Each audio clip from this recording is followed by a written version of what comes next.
সকল HSC batch 2026 ষষ্ঠ শিক্ষার্থীর জন্য আজকে ক্লাস হবে উচ্চতর গণিত দ্বিতীয় পত্র স্থিতিবিদ্যা।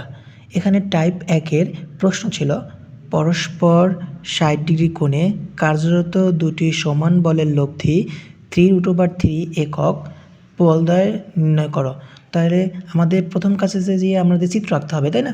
তো চিত্র আঁকতে গেলে দেখো এই কোণে ক্রিয়ারত দুটি বল লব্ধি পি আর এদিকে ক্রিয়ারত কিউ। যেহেতু আমাদের কইছে কি পরস্পর দুটি সমান বলের লব্ধি সমান, পরস্পর দুটি সমান, সেহেতু আমাদের কি আছে যে এটা যদি পি হয় তাহলে এটাও পি, তাহলে এদের লব্ধি কত? এদের লব্ধি এটা আর। হ্যাঁ, তাহলে এই যে পরস্পর দুটির লব্ধি যখন 60 ডিগ্রি কোণে কার্যরত হয় তাহলে আমাদের কি দাঁড়ালো যে এই পি আর কিউ কোণে 60 ডিগ্রি, এই 60 ডিগ্রি দিলাম। হ্যাঁ, তাহলে এখন আমাদের লিখতে হবে যে ও এ এটা ধরি আমরা বি, এটা হচ্ছে সি। তাহলে আমাদের কি দাঁড়ালো যে লিখতে হবে ও বিন্দুতে ক্রিয়ারত, ও বিন্দুতে কার্যরত দুটি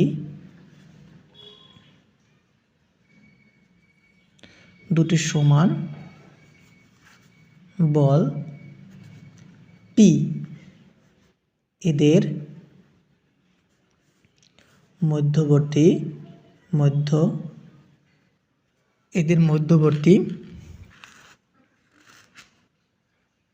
দেখা যাচ্ছে? হ্যাঁ, এদের মধ্যবর্তী কোণ হবে কত? 60 ডিগ্রি। তাহলে আমাদের কি দাঁড়ালো যে পরস্পর যখন হলো পরস্পরের 60 ডিগ্রি কোণ উৎপন্ন করছে, যে আমরা পরস্পর 60 ডিগ্রি কোণে যখন উৎপন্ন করে তাহলে লিখতে হবে ও বিন্দুতে কার্যরত দুটি সমান বল পি, এদের মধ্যবর্তী কোণ 60 ডিগ্রি। তাহলে আমরা আগেই বলেছিলাম যে স্থিতিবিদ্যা সবসময় সামন্তরিকের বিধি অনুসারে চলে, না? স্থিতিবিদ্যা সবসময় সামন্তরিকের বিধি অনুসারে চলে। আমরা সামন্তরিক আছে যে মনে করি ও এ বি সি একটি সামান্তরিক,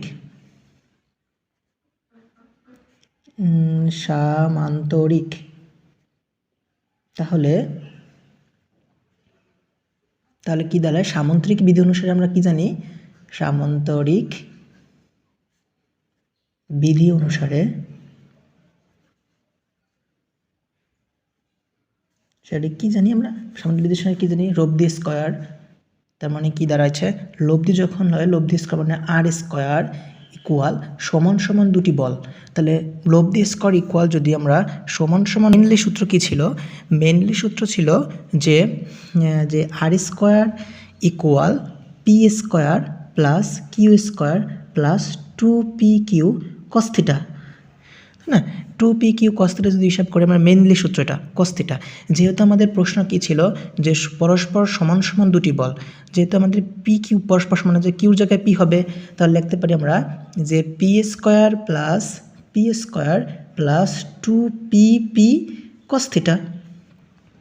তাহলে বা এখানে আর এর মান যদি পরস্পর লব্ধি কত? 3√3। এই যে দেখো লব্ধি 3√3, তাহলে 3√3 ইকুয়াল এখানে পি স্কয়ার আছে, পি স্কয়ার মানে 2p square plus 2p square কস, ওই যে কোণ উৎপন্ন করছে, এই যে আমাদের কোণ উৎপন্ন করছে কত?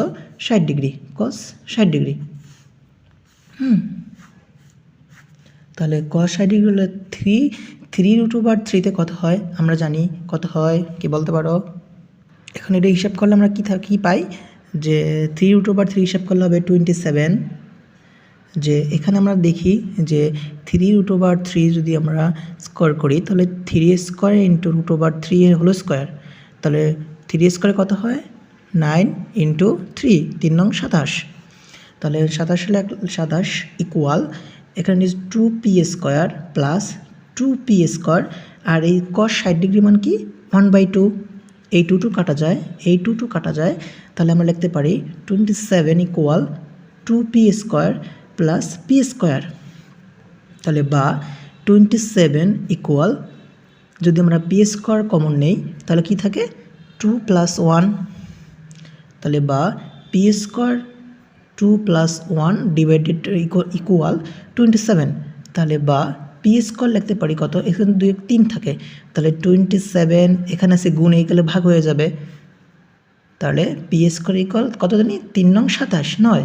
যেহেতু আমাদের এখানে স্কোয়ার আছে, এই সাইডে কী গেলে আমরা সবাই জানি যে স্কোয়ার থাকলে যদি সমান সমান আগে স্কোয়ার থাকলে সমান সমানের উপরে কী হয়ে যায় বর্গ, তো √9, তাহলে 9-এর বর্গ কত হয়, যে √, যদি দেই √, যদি 9 হয় তাহলে 9-এর √, কত 3, তাহলে আমাদের কী কইছে যে পরস্পর 60 ডিগ্রি কোণে কার্য দুটি সমান বল, তাহলে হচ্ছে বলের মান নির্ণয় করো, যেমন বলছে কি যে বলের মান নির্ণয় করো, তাহলে আমাদের সুতরাং সমান সমান বল লিখব যে সমান সমান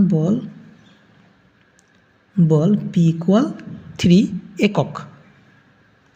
হ্যাঁ, তাহলে আমরা অবশ্যই বুঝতে পারছি যে স্থিতিবিদ্যা করতে গেলে আমাদের অবশ্যই সামন্ত্রিক বিধি অনুসরণ করতে হবে, অবশ্যই সামন্ত্রিক বা এই স্থিতিবিদ্যা করার আগে আমাদের অবশ্যই চিত্র অঙ্কন করতে হবে, যদি যত ভালো করে চিত্র অঙ্কন করতে পারবে তার ক্ষেত্রে ততটা ভালো।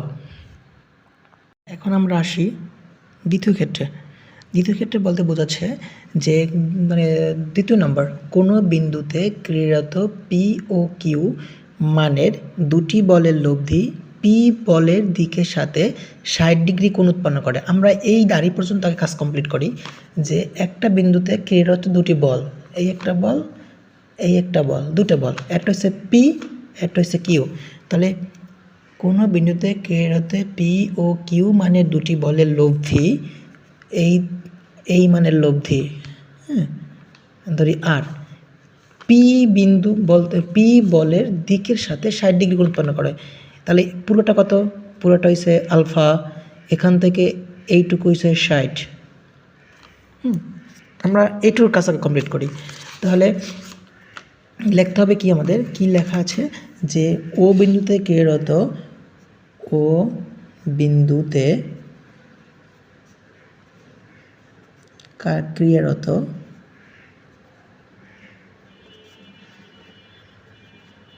দুটি বল যথাক্রমে কি যে পি ও কিউ এদের মধ্যবর্তী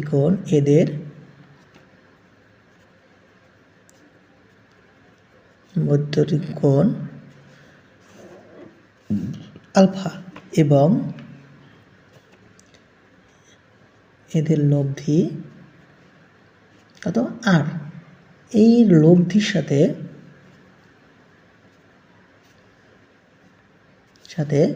পি বলের সাথে লব্ধির সাথে পি বলের 60 ডিগ্রি কোণ উৎপন্ন করে।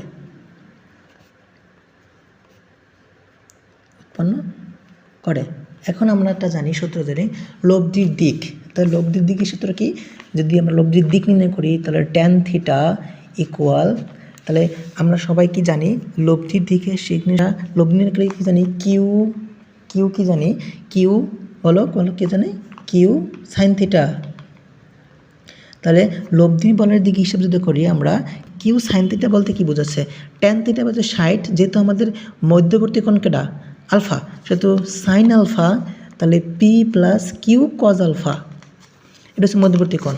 তাহলে এই মধ্যবর্তী কোণ নির্ণয় সূত্র এটা, তাহলে মধ্যবর্তী কোণ যদি কোনো মধ্যবর্তী কোণ নির্ণয় করা হয় তাহলে আমার থিটা tan থিটা, সুতরাং tan থিটা কী হবে, tan 60 ডিগ্রি ইকুয়াল কি জানি কিউ কজ আলফা, মানে কিউ সাইন আলফা আর P plus Q cos alpha.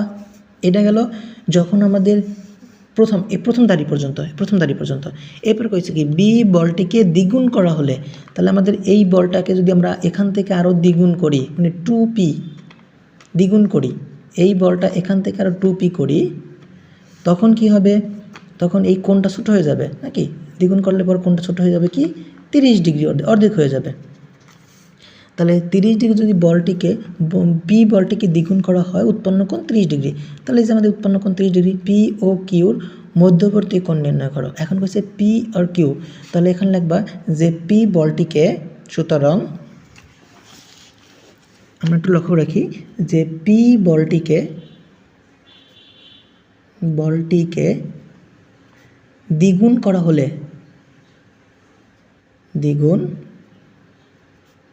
হলে তাহলে পি বলটাকে যদি দ্বিগুণ করা হয় তাহলে উৎপন্ন হবে কি? উৎপন্ন হবে 30 ডিগ্রি কোণ।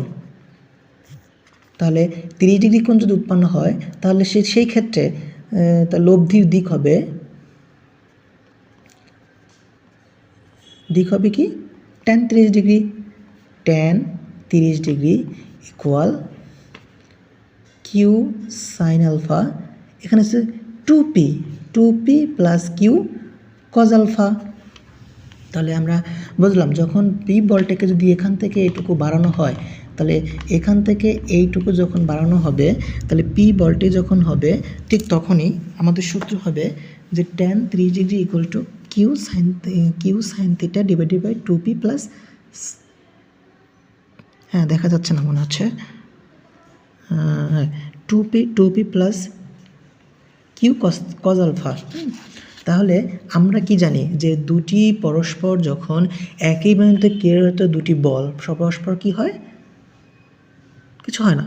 তাহলে আমাদের হিসাব যদি করা হয় তাহলে এইটা ধরি 1 নং, এটাকে ধরি আমরা 2 নং।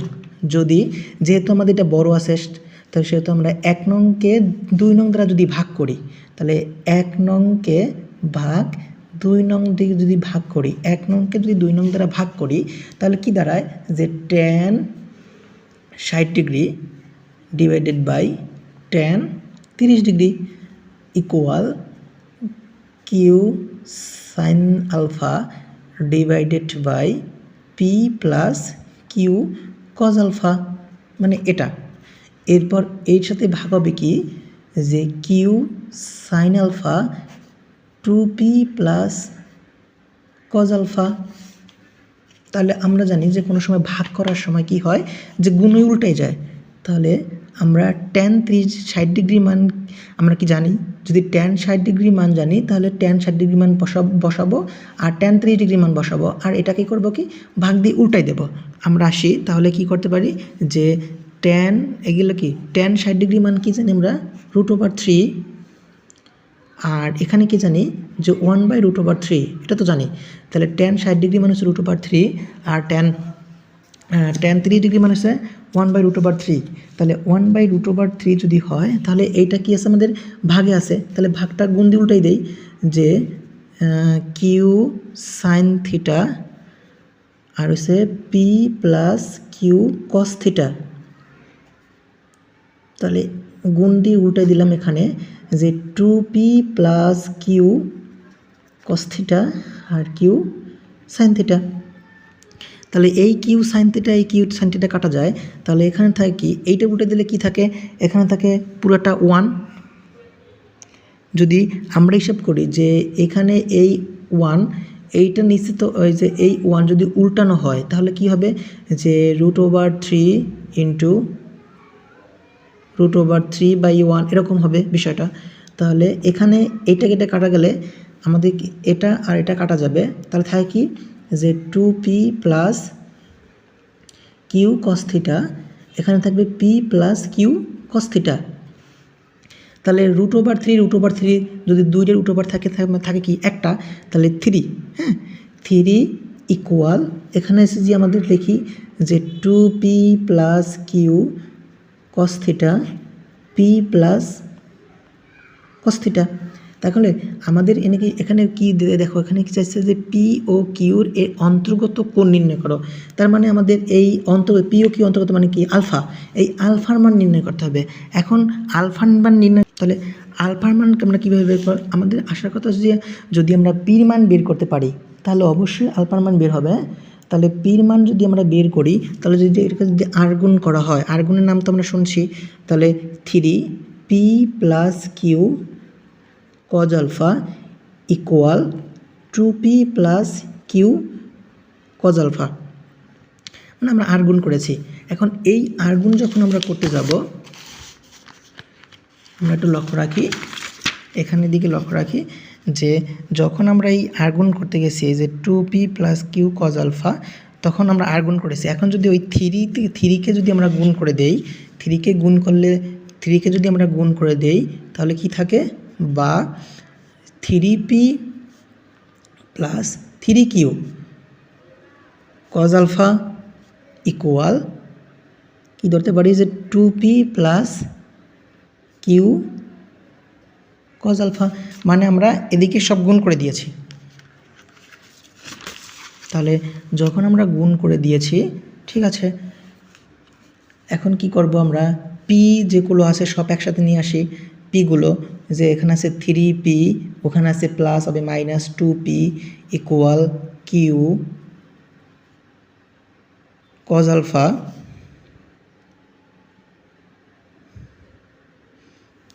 আর হচ্ছে যে -3q cos আলফা। বোঝা যাচ্ছে?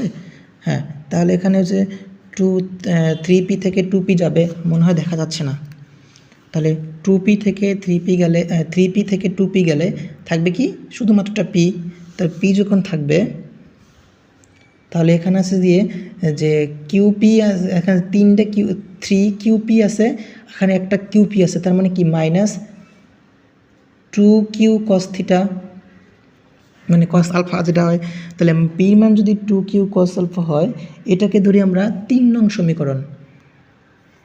হ্যাঁ, 3 নং সমীকরণ যদি এই 1 নং, যদি আমরা এই 3 নংয়ের মান যদি আমরা 1 নংয়ে বসাই, যেমন আমরা 1 নং কী পেয়ে লক্ষ্য করি যে আমরা 1 নংয়ে কী পেয়েছিলাম, এগুলো এটা tan theta equal tan 60 degree equal Q sine alpha divided by p plus Q cos alpha. তাহলে আমরা 3 নংয়ের মান যদি আমরা 1 নংয়ে বসাই, লিখি আমরা যে 3 নংয়ের মান 3 নংয়ের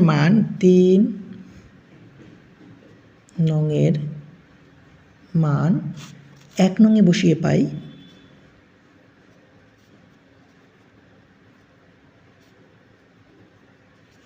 তাহলে 1 নংয়ে আমরা কী ছিল যে যদি 1 নংয়ে বসাই তাহলে কী ছিল যে tan 60 ডিগ্রি ইকুয়াল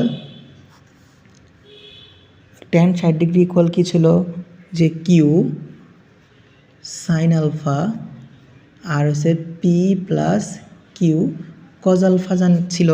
তাহলে যদি আমরা মান বসাই যে tan 60 ডিগ্রির মান কত পেয়েছিলাম, যদি আমরা আপাতত এটা রাখি, হ্যাঁ, tan 60 ডিগ্রি ইকুয়াল কিউ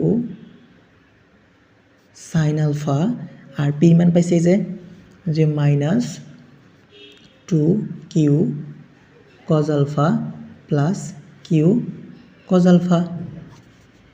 তাহলে বা tan 60 ডিগ্রি ইকুয়াল এখানে আছে যে কিউ সাইন আলফা যদি থাকে, এখানে আছে কি যে -2টা, এখানে দুটো আছে আর এখানে একটা আছে, তাহলে -q cos আলফা থাকে। তাহলে -q যদি cos আলফা থাকে, তাহলে বা এখান থেকে tan 60 ডিগ্রি ইকুয়াল, তার মানে sine alpha by cos alpha আমরা জানি কি tan থিটা ইকুয়াল কি জানি যে sine theta by cos theta, এটা জানি sine theta by cos theta. তাহলে এই সূত্র হিসাবে যদি আমরা করি তাহলে মাইনাস কি থাকে, tan থিটা থাকে, তাই না? তাহলে কিউ করে কাটা যায় tan আলফা থাকে, তাই না? যদি আমরা tan আলফার দিকে হিসাব করি যে tan আলফা থাকে, তাহলে আমরা লিখতে পারি যে tan আলফা যদি থাকে, তাহলে আমরা যদি হিসাব করি যে যেহেতু এখানে tan মাইনাস আছে নাকি, মাইনাসটা যদি আমরা এই সাইডে দিয়ে দেই যে tan alpha equal tan 60 degree, তাহলে যেহেতু আমাদের কোনো মাইনাস হতে পারে না, সেহেতু আমাদের ত্রিকোণমিতি মান অনুসারে ঘুরতে হবে নাকি। তাহলে tan ইকুয়াল tan যদি 180 থেকে মাইনাস যায় 60, তাহলে বা tan alpha equal tan 120 degree. তাহলে tan কাটা যায়, এই tan কাটা যায়, তাহলে আলফা ইকুয়াল 120 ডিগ্রি। তাহলে আলফা ইকুয়াল যদি 120 ডিগ্রি হয়, তাহলে বলদ্বয়ের মধ্যে সুতরাং লিখতে পারি বলদ্বয়ের মধ্যবর্তী কোণ আলফা ইকুয়াল 120 ডিগ্রি প্রমাণিত। যেহেতু আমরা সবেই এই স্থিতিবিদ্যা একটা ত্রিকোণমিতি অনুসারে কাজ করে, যেহেতু এটা সামুদ্রিক হিসেবে তার প্রথম কাজ হবে আমাদের এই স্থিতিবিদ্যার চিত্র আঁকা। তাহলে আমরা আশা করি বিষয়টা বুঝতে পারছি। যদি বুঝতে না পারো তাহলে কমেন্ট করো।